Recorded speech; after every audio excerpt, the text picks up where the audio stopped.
मैया भगवान को तैयार करती है तो लाड लड़ाते हुए बारंबार वारी वारी जाऊं बलिहारी जाऊं बलैया लेते लेते तैयार करती है। एक आंख में अंजन लगाती है, काजल लगाती है, फिर बलैया लेती है, दूसरे कान में दूसरे आंख में और काजल लगाती है, फिर बलैया लेती है। बड़ा सुंदर श्रृंगार करके मैया भेजती है। बड़े लाड से तैयार करके भेजती है।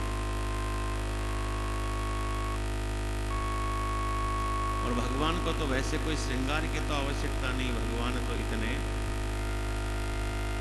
सुंदर है। लेकिन फिर भी भगवान का हृदय तो ऐसा है ना कि भक्त जैसे चाहे वैसे मुझको लटा ले। तो ग्वाल वाल क्या करते हैं, अब भाई सारे दिन गायें चराएं तो बछड़े गायें चरती रहती है, ग्वाल वाल क्या करते हैं, थोड़ा खेल लेते हैं, थोड़ा नाच लेते हैं, थोड़ा गा लेते हैं, थोड़ा कृष्ण की सेवा कर लेते हैं और फिर कृष्ण के साथ खेलने लग जाते हैं। कैसे खेलते हैं कि वरहा पीड़म नटवर वपु कर्णयो कर्णिकारम। अरे ग्वाल वालों को जो पुष्प अच्छा लगता है, जो पत्ता अच्छा लगता है, कहीं किसी को मोर पंख मिल गया, कहीं किसी को क्या मिल गया, सब कुछ कृष्ण के लिए लेकर के आते हैं और कृष्ण सबको स्वीकार करते हैं। किसी ने मोर पंख भगवान के घुंघराले बालों के अंदर फंसा दिया, बड़ा सुंदर लग रहा है। अरे और कुछ नहीं मिला, कनेर का पुष्प मिला, कर्णयो कर्णिकारम, कनेर का पुष्प जिसमें कोई गंध नहीं होती है, लेकिन ग्वाल सखा लेकर के आया है, भगवान ने वह पुष्प भी लेकर के अपने कान के ऊपर रख लिया, अच्छा दिखता है। विव्रतवास है कनक कपिसम वैजयंती माला, 5 प्रकार के पुष्पों को गूंथ करके बनाई हुई माला, वनमाला, वही वैजयंती माला।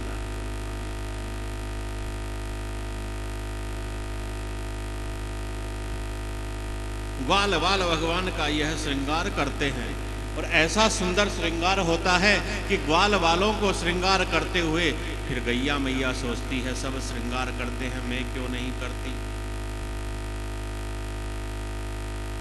तो चलो और सब कुछ तो लगा दिया, कुछ नहीं है तो फिर ऊपर से पाउडर गैया मैया लगा दी, क्योंकि शाम की वेला में गैया लौट करके आती है, बड़ी तीव्रता से आती है, उनके चरणों से उनके खुरों से जो धूल उड़ती है, गोधूली वेला इसीलिए है कि गाय के चरणों की धूल उस समय उड़ती है, वह गोधूली वेला है। तो गायों के पीछे पीछे भगवान आते हैं, ब्रज की वह चमकीली रज उड़ती है, भगवान के उस सांवरे तन पर लगती है तो जैसे कोई स्वर्ण चमकता हो, तांबा चमकता हो, ऐसे भगवान की चमक और बढ़ जाती है।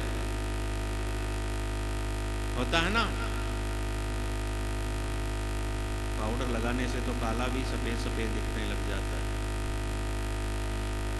हाँ, यह तो नेचुरल पाउडर है भगवान के लिए, भगवान तो काले हैं, अब हैं सो हैं भाई, पाउडर तो उनको भी लगाना पड़ता है, लेकिन जो नुकसान करे वो नहीं लगाते।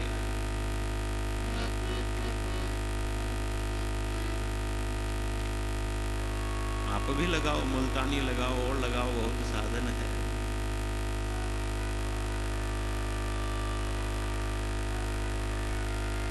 तो भगवान का स्वरूप बड़ा सुंदर होता है, लेकिन ऊपर से वह गोधूली में उड़ी हुई रज भी जब जम जाती है तब तो भगवान का स्वर्ण जैसा निखार हो जाता है और उस छवि को गोपिकाएं देखती है, उनके हृदय में वह छवि बस जाती है। फिर रात भर उसी का चिंतन रहता है, फिर प्रातः काल होता है, फिर दर्शन होता है, फिर वही छवि दिन भर रहती है। और साथ ही साथ यदि घर के काम धंधे में कृष्ण को भूल गई है तो बंसी की आवाज कृष्ण की पुनः याद दिला देती है। गोपिकाएं कहती है, आंखें होना उसी का सार्थक जिसने कृष्ण को देखा, कृष्ण को नहीं देखा तो कुछ भी नहीं देखा।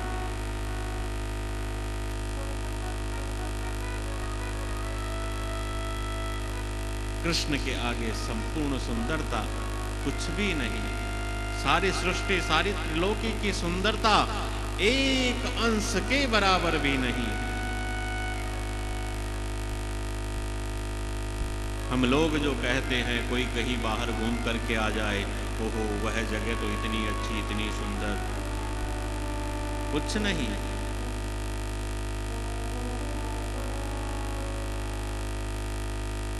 बातें सब कहने की।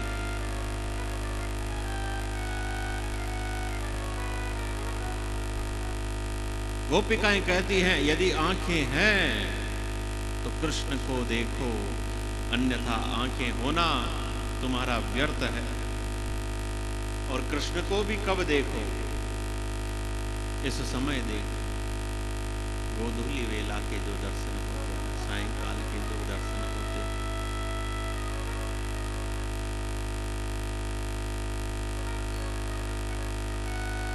अरे कृष्ण,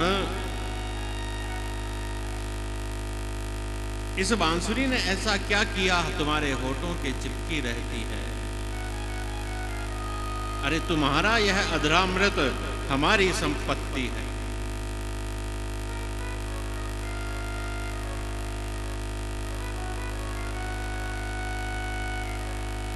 यह पेड़ अपने आप को धन्य मानते होंगे जिनके वंश का यह भगवान की सेवा में।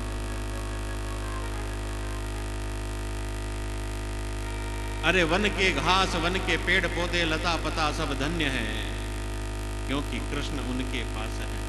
गायें धन्य, वन के हिरण इत्यादि, मोर इत्यादि पशु पक्षी सब धन्य।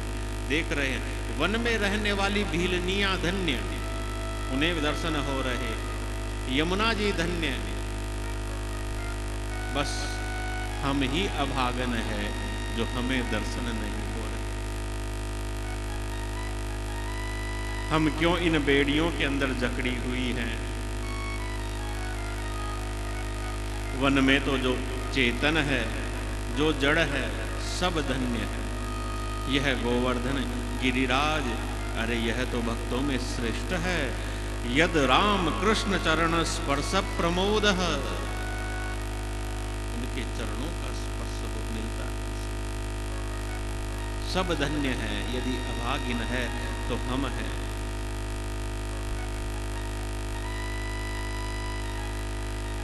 वेणु गीत के अंदर इस प्रकार के भावों का वर्णन, गोपिकाओं की मनोदशा का वर्णन किया गया। कृष्ण के प्रति प्रेम उत्पन्न हुआ। प्रेम उत्पन्न हुआ तो यहां से फिर रासलीला का प्राकट्य यहीं से हो जाता है, क्योंकि वेणु गीत के बाद में चीर हरण लीला का वर्णन किया गया। हेमंते प्रथमे मासी नंद ब्रज कुमारी कहा। ब्रज कुमारिकाएं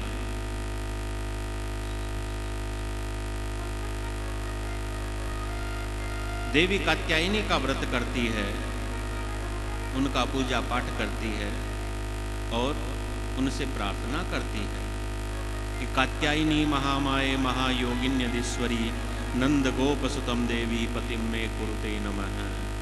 हे देवी कात्यायनी, हे महायोगिनी, हे अधीश्वरी, हम आपको प्रणाम करते हैं। नंद का लाला कृष्ण हमारा पति हो, यह इनकी अभिलाषा है। ऐसी मनोकामना लेकर के देवी कात्यायनी का व्रत करती है, पूजन करती है। व्रत में एक त्रुटि है, जल में यह विवस्त्र होकर के स्नान करती है। स्त्रियों को कभी भी विवस्त्र होकर के स्नान नहीं करना चाहिए, ऐसा शास्त्र कहते हैं। और तीर्थ में तो भैया सभी को कपड़ों सहित ही स्नान करना चाहिए। तीर्थ में स्नान करने का नियम ही यही है। कपड़े है ना, पहने पहने ही डुबकी लगा करके आ जाओ।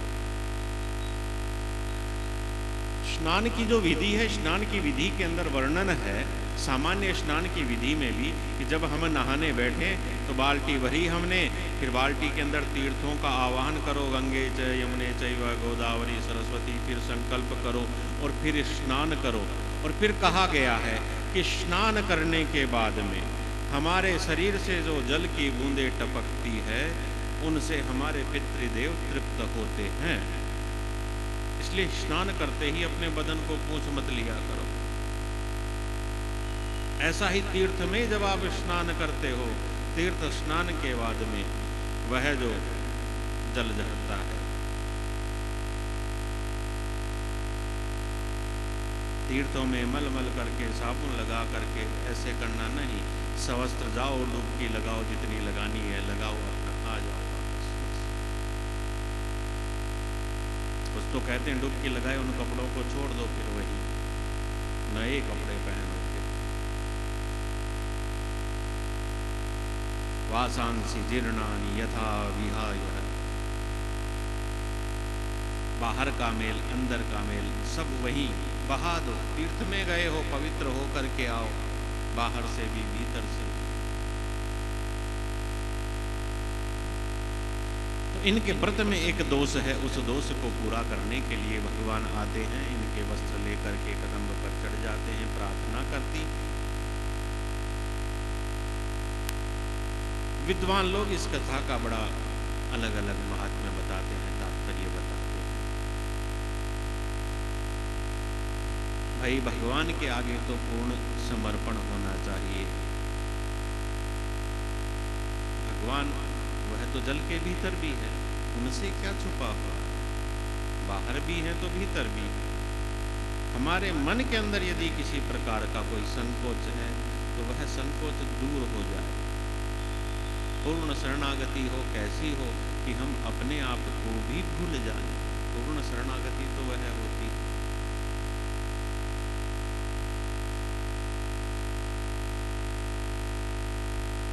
अस्तु जैसी भी यह लीला हो, वरुण देवता का अपमान होता था, इसलिए भगवान ने सावधान किया और इन सब ने भगवान की बात को माना भी। अब भगवान की बात तो सभी मानते हैं।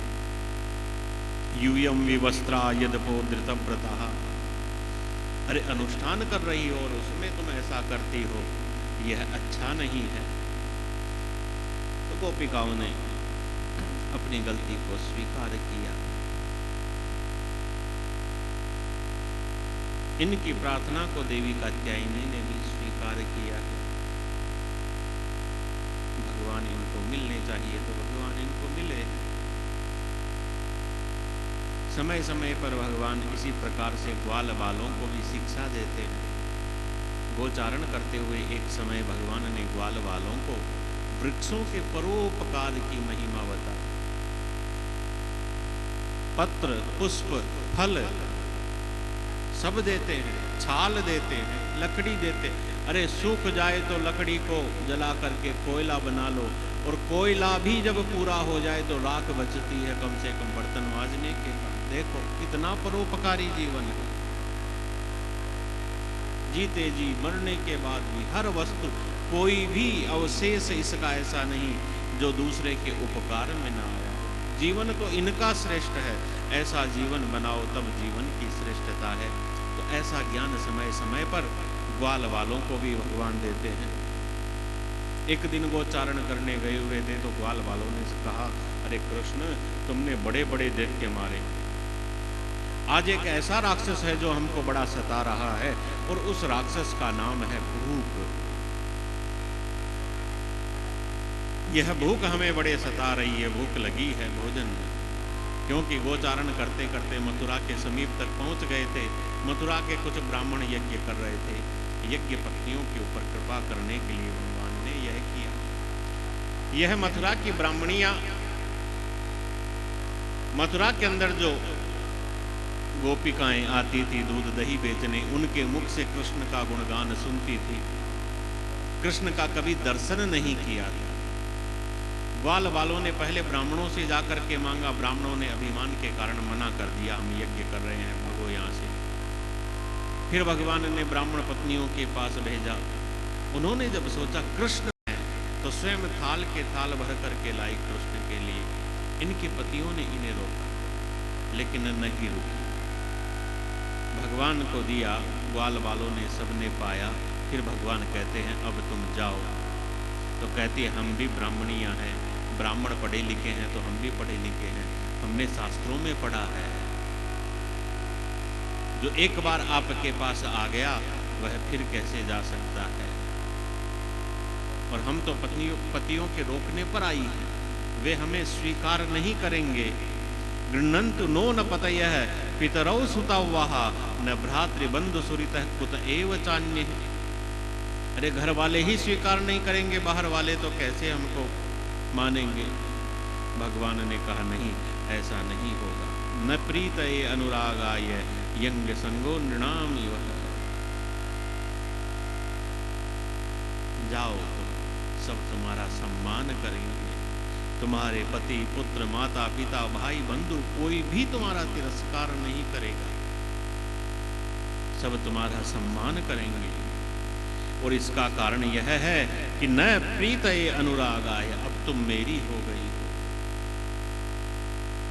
मेरे प्रति तुम्हारा यह प्रेम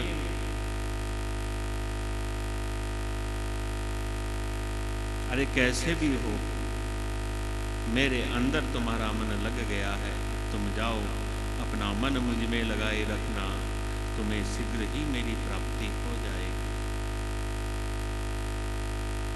यज्ञ पत्नियों के ऊपर कृपा की भगवान ने। एक दिन भगवान ने फिर अपने ही घर में देखा बड़े माल बन रहे हैं,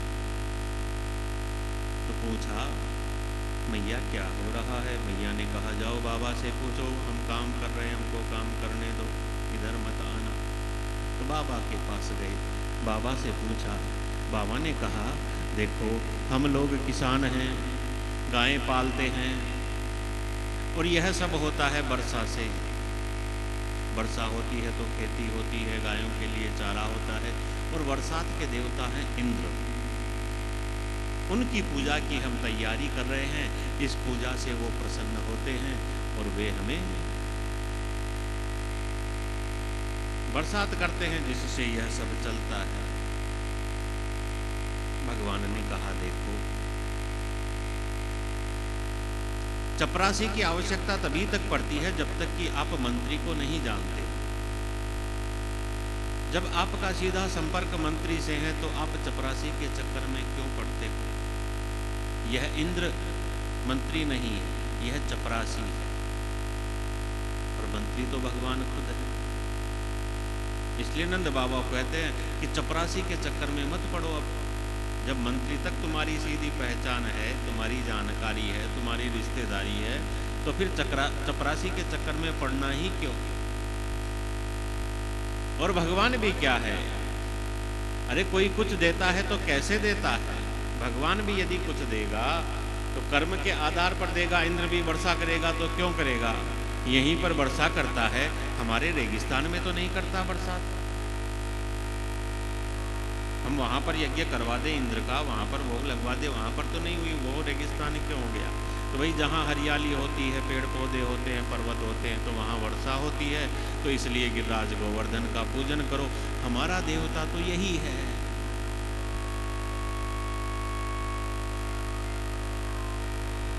कृष्ण से सब प्रेम करते हैं। कृष्ण ने अनेकों बार इन ब्रजवासियों को अनेकों विपदाओं से बचाया भी है, इसलिए कृष्ण की बात मान भी लेते हैं सब। यहां पर कर्म योग का बड़ा सुंदर उपाख्यान हुआ है कि अस्ति चेद ईश्वर कश्चित, यदि कोई ईश्वर है तो वह अपनी मर्जी से तो हमें सुख दुख नहीं दे सकता, क्योंकि ऐसा यदि वो करेगा तो वो वही पक्षपाती हो गया। फिर सबके प्रति उसका समभाव कैसे रहा। ईश्वर भी यदि फल देता है, अच्छा या बुरा, सुख या दुख, हानि या लाभ, जय या पराजय, तो कैसे देता है, भाई कर्म के आधार पर देता है। इसलिए कर्म करो, पेड़ पौधे लगाओ, हरियाली करो, तो वर्षा होगी ही होगी। प्रकृति की पूजा करो।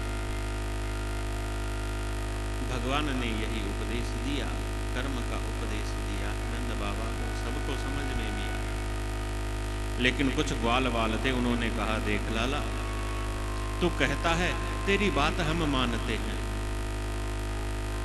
तू कहता है गोवर्धन की पूजा करो तो हम गोवर्धन की पूजा करेंगे, लेकिन हमारी कुछ शर्तें हैं। तो भगवान ने कहा बोलो।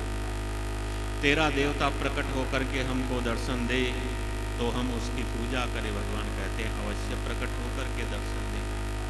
अच्छा, हम जो भोग लगाएं उसको वह खाए। भगवान कहते हैं खाए। और कुछ बाल बाल कहते हैं यदि हम पर कभी संकट आ गया तो क्या तेरा देवता हमारी रक्षा करेगा? भगवान कहते हैं जब मैं रक्षा करता हूं तो मेरा देवता क्यों नहीं तुम्हारी रक्षा करेगा? अब तो ग्वाल बाल प्रसन्न हो गए। जितनी तैयारी इंद्र यज्ञ के लिए की थी उससे जो दुगनी चौगनी तैयारी कर ली और चले गिरिराज की शरण के अंदर। भगवान ने कहा रुको, पहले सबसे पहले देवता को स्नान कराओ। तो जवान जवान जो गोप थे भगे बड़े बड़े मटके लेकर के जमुना जी में से भर भर के लाए गिरिराज जी के ऊपर लगा। एक बार ला करके डालें पुनः जाएं तब तक वापस सूख जाए। इनका तो अभी तक एक भाग भी गीला नहीं हुआ। तो भगवान ने वहां मानसी गंगा प्रकट कर दी, उससे अभिषेक हुआ, चंदन इत्यादि लगाया, फिर भोग लगाया। और जब भोग लगाया तो भगवान ने ही एक रूप से ग्वाल वालों के साथ में खड़े हैं और एक रूप से गिरिराज गोवर्धन के अंदर भगवान प्रकट होते जाते हैं। बोली गोवर्धन नाथ भगवान की।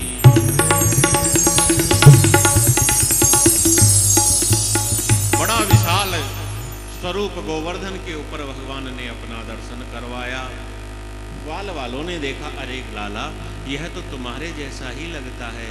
भगवान कहते हैं जब मेरा देवता है तो मेरे जैसा ही तो लगेगा।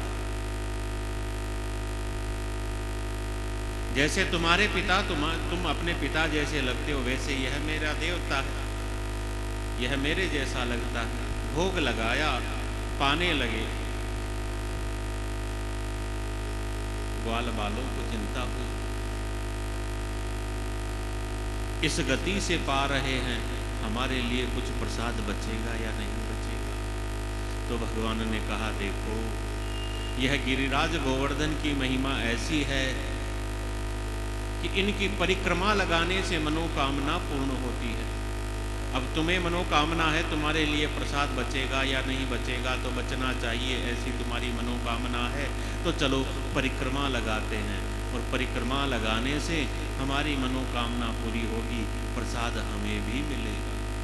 तो सब चले परिक्रमा लगाने। परिक्रमा लगाकर जब तक वापस आए तो देखा कि जितना लेकर के आए थे उससे दुगना माल वहाँ पर पड़ा है। ग्वाल बाल तो प्रसन्न हो गए, अरे लाला तेरो देवता तो बड़ो उदार है, खा भी लियो और डबल प्रसाद भी दे दियो। ग्वाल बाल तो प्रसन्न हो गए, कृष्ण की जय जयकार करने लगे, गोवर्धन की जय जयकार करने लगे। लाला बस आज के बाद में तो हमको भी ऐसा ही देवता चाहिए, तो जो भोग भी लगा दे और प्रसाद को डबल भी कर दे। ग्वाल वालों को और क्या चाहिए, आनंद इसी में है। तो सब ग्वाल वाल बड़े प्रसन्न जय जयकार करने लगे, आनंद मनाने लगे। हम लोग भी अपनी वाणी के द्वारा भगवान श्री गिरिराज की महिमा को थोड़ा गाएं। गिरिराज गोवर्धन की महिमा अनंत है और परिक्रमा से हर मनोकामना पूर्ण होती है। हाँ, यदि थ्योरी की बात आपको समझ में नहीं आए तो भैया प्रैक्टिकल करके देख लेना, परिक्रमा लगा करके देख लेना। हाँ, लेकिन लगाना दंडोती परिक्रमा, मनोकामना पूरी हो जाएगी। रिक्शा में गाड़ी में बैठ करके लगाओ तो उससे नहीं होगी। दंडोती परिक्रमा मनोकामना अवश्य पूरी होगी। हाँ, परिक्रमा वही बोली जाती है, परिक्रमा वही होती है गिरिराज की, चल करके नहीं दंडोती होती है। ज्यादा नहीं है, 7 कोस की ही है, 7 कोस की तेरी परिक्रमा।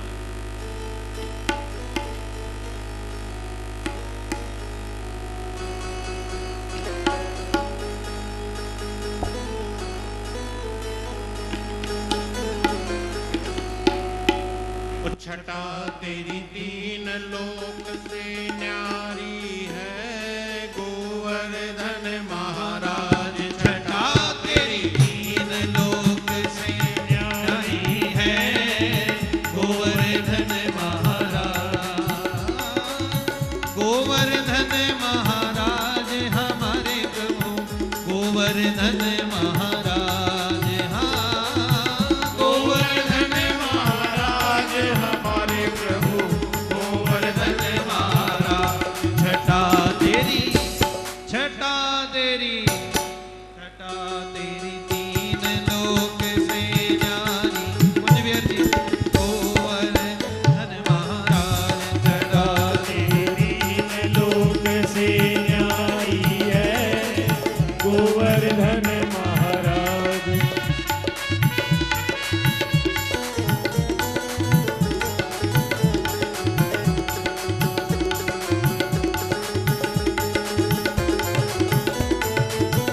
गोवर्धन महाराज मानसी गंगा को स्नान। मानसी गंगा को स्नान करो फिर चकलेश्वर को ध्यान। धरो फिर चकलेश्वर को ध्यान। दान घाटी पे दही को दान। दान घाटी पे दही को दान करो।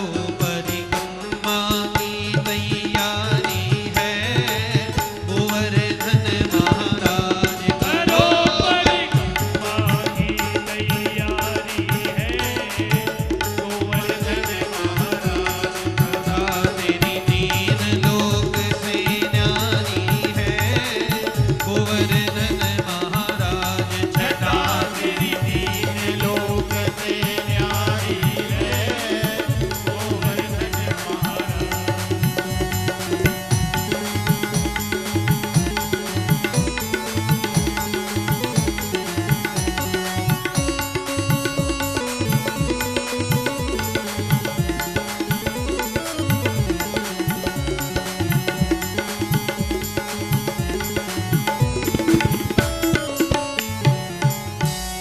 इंद्र को मन मर्दन कीनो।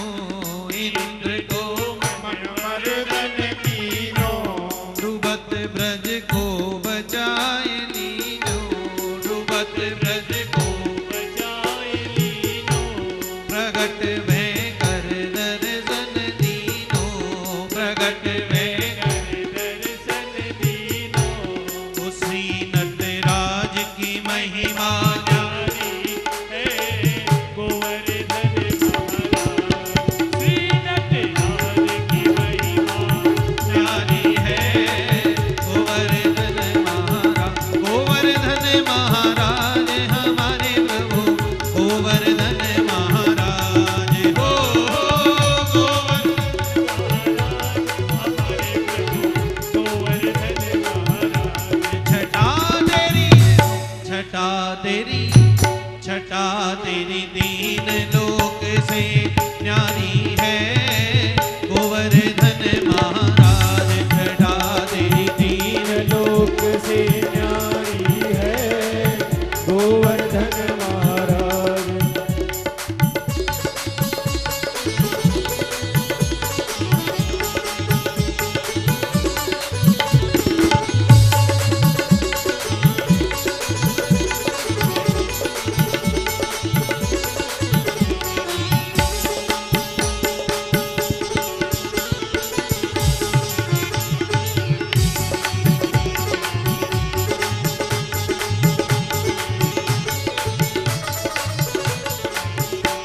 भक्त जन पड़े रहे चहु ओर। भक्त जन पड़े रहे क्यों और देख कर ध्यान धरे अति घोर। देख कर ध्यान करे गति घोर। शिखर के ऊपर नाचत मोर। शिखर के ऊपर नाचे मोर। करे जो ब्रज की रखवारी है गोवर्धन महाराज। करे जो ब्रज की रखवारी है गोवर्धन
भगवान की श्री गिरधर जी महाराज की ओम ह्रीं ज्वालामालिन्यै नमः गन्धादिभिः सम्पूज्यः चन्द्रमा मनसो जातकृशोः सूर्यो जायत शूद्राद्वायुश्च प्राणसमुखादग्निरजायत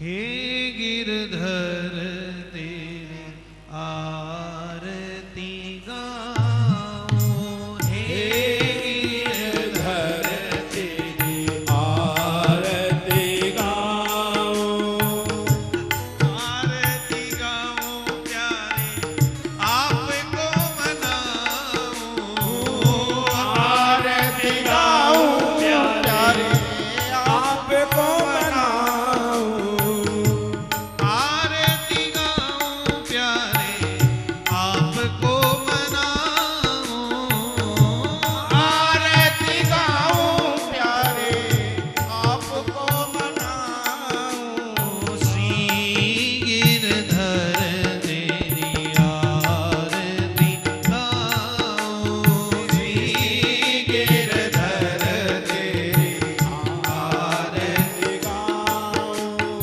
ओ मोर मुकुट प्यारे शीस पे सोहे मोर मुकुट तेरे शीस पे सोहे प्यारी बंसी मेरो मन मोहे प्यारी बंसी मेरो मन मोहे देख छवि बलिहारी में जाऊं देख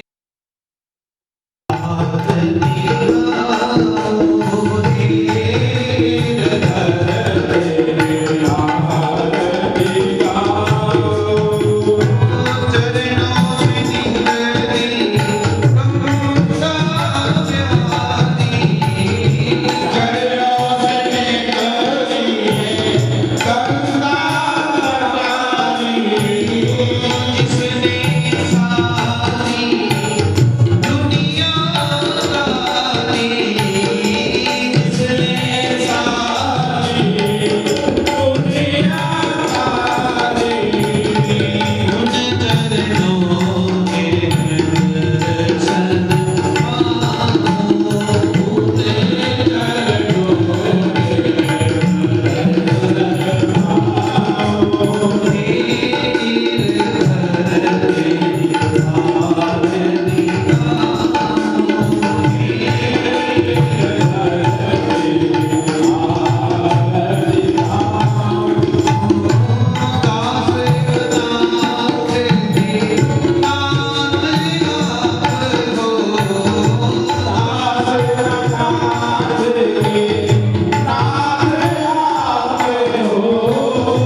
जलेन शीतलीकरणं देवाभिवन्दनम् आत्माभिवन्दनं हस्तौ प्रक्षाल्य पुष्पाञ्जलिं न्यालाय प्रार्थयेदः।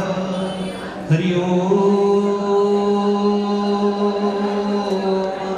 जगेन जगमेदन्तदेवास्तानि धर्माणि प्रथमान्यासन्नः देहनागं महिमानः सजन्मयतपूर्वे साध्याः सन्ति देवाः सेवन्तिकामुकुलचम्पकपाटलाब्जै पुण्णामजातिगरवीररसानपुष्पै बिल्वप्रवालतुलसीदलमञ्जरीभिः स्वां पूजयामि स्वरमेकशीलम् पत्रं पुष्पं फलं तोयमरत्नानि विविधानि च गृहाणार्यं मया दत्तं देहि मे वाञ्छितं फलम् रूपं देहि जयं देहि भाग्यं परमं देहि मे पुत्रपौत्रान्तरान् देहि सर्वान् कामांश्च देहि मे पुष्पाञ्जलिं समर्पयामि। त्वमेव माता च पिता त्वमेव त्वमेव बन्धुः च सखा त्वमेव त्वमेव विद्या द्रविणं त्वमेव त्वमेव सर्वं मम देवदेवः।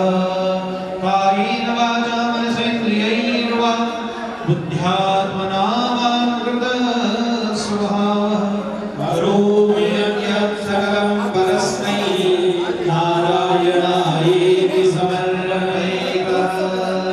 बोलिए सिद्धागमन भगवान की जय, व्यास महाराज की जय, श्री सुखदेव भगवान की जय, श्री राम।